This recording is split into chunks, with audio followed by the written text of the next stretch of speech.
ఒక అబ్బాయిని కించపరచాలంటే ఫస్ట్ ఉంటారు. సో అలాగా ర్యాగింగ్ చేసేసారు.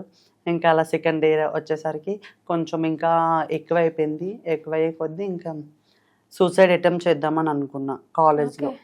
కాలేజ్లోనే ర్యాగింగ్కి నాకు తట్టుకోలేక, నేను పెయిన్ తీసుకోలేక సూసైడ్ అటెంప్ట్ చేద్దాం అనుకున్నా. అదే టైంలో నా ఫ్రెండ్స్ ఆపేశారు.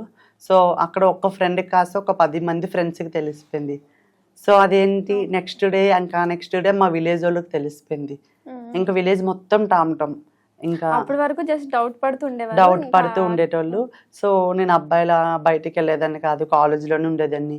సో ఇంకా లెక్చరర్స్ వెళ్ళే వాష్రూమ్స్కి నేను యూజ్ చేసేదాన్ని. సో ఇలా అయిపోయింది. అయిపోయిన తర్వాత ఇంకా మా కాలేజ్లో ఇంకా టామ్ అయిపోయింది. ఇంకా నెక్స్ట్ డే ఇంటికి వెళ్ళేసరికి ఊర్లో మొత్తం మా మమ్మీ బయటికి వెళ్తే మమ్మీని నీ కొడుకు ఇలా అంట అలా అంటాను అంటున్నారు. డాడీ బయటికి వెళ్తే డాడీ అని అంటున్నారు. అన్నయ్య బయటికి వెళ్తే అన్నయ్యని అంటున్నారు. అక్క బయటికి వెళ్తే అక్కని అంటున్నారు. సో ఎవరు బయటికి వెళ్ళినా వీరి ప్రెజర్ నా పైన చూపించేసేటోళ్ళు. ఇంటికి వచ్చి నన్ను కొట్టడం శుభ్రంగా తీసుకోలేక పెయిన్ వాళ్ళు. సో ఇంకా నన్నే అలాగా హెరాస్మెంట్ చేసి నాకు టార్చర్ చూపించేటోళ్ళు.